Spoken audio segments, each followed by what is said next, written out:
Podemos dizer que as perguntas do Livro dos Espíritos, feitas por Kardec, estão ultrapassadas? Se fosse hoje, seriam outras as respostas? Olha, se fosse hoje, seriam outras as respostas, claro. Por quê? Porque Kardec, quando fazia essas perguntas, ele não fazia num grupo só. Ele fazia em diversos grupos, diversos países. Recolhia esses estudos, aí ele olhava e trazia, e fazia um apanhado das respostas para colocar no livro.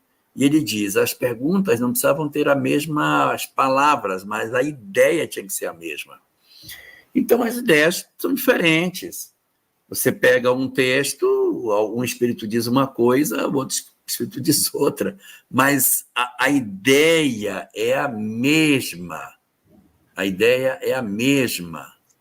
Então, assim, nós não podemos imaginar que eu ia fazer essa pergunta para os espíritos, queria dizer exatamente a mesma palavra, mas ele ia para uma resposta assemelhada a isso, na mesma direção, não é?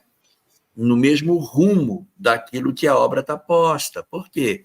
Porque o importante são os princípios espíritas que estão colocados.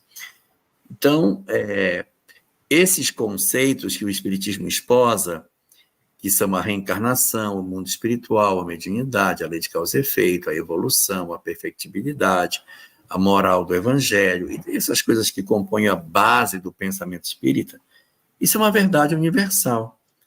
No livro O que é o Espiritismo, tem um momento lá em que Kardec diz assim, se fossem queimadas todas as obras espíritas, se fossem destruídos todos os livros, se fosse hoje, apagado todas as lives, tudo fosse destruído, diz o Kardec, o Espiritismo se reescreveria. Por quê?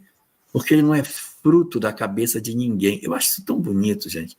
Ele não é fruto da cabeça de ninguém, até porque essas mesmas verdades espirituais, os Vedas disseram, Krishna, Buda, Sócrates, Zaratustra, Cabala, Hermes Trismegisto, Pitágoras, e uma multidão de gente levou o mesmo caminho. Então, essas verdades, elas estão na lei da natureza, o que diz Kardec, está na lei da natureza, vai se reescrever, pode não se reescrever com o mesmo nome, pode não se reescrever com o nome de Espiritismo, mas os conceitos, eles vão voltar a se escrever, porque é da lei da natureza, não tem como isso deixar de existir. Então, Kardec está ultrapassado? Eu diria que não. Agora, evidentemente, o item 55 do capítulo 1º da Gênese fala do último atributo da revelação espírita, que a revelação é progressiva, ou seja, ela se alarga. Não se falava de colônias espirituais, hoje se fala. Não se falava de clonagem, hoje se fala.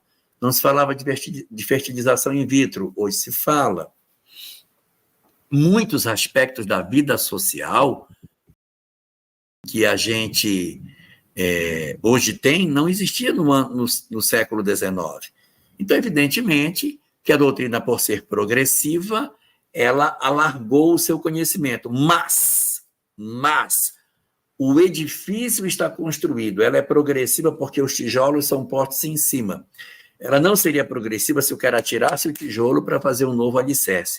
O alicerce está pronto, ou seja, o pensamento de Kardec é o pensamento que a gente tem como cheque pela universalidade dos ensinos. E aí vai chegando novas informações, a gente vai vendo, vai guardando na gaveta, esperando confirmação, confirmou, usa como doutrina. Foi um médium que disse, segura, espera confirmação.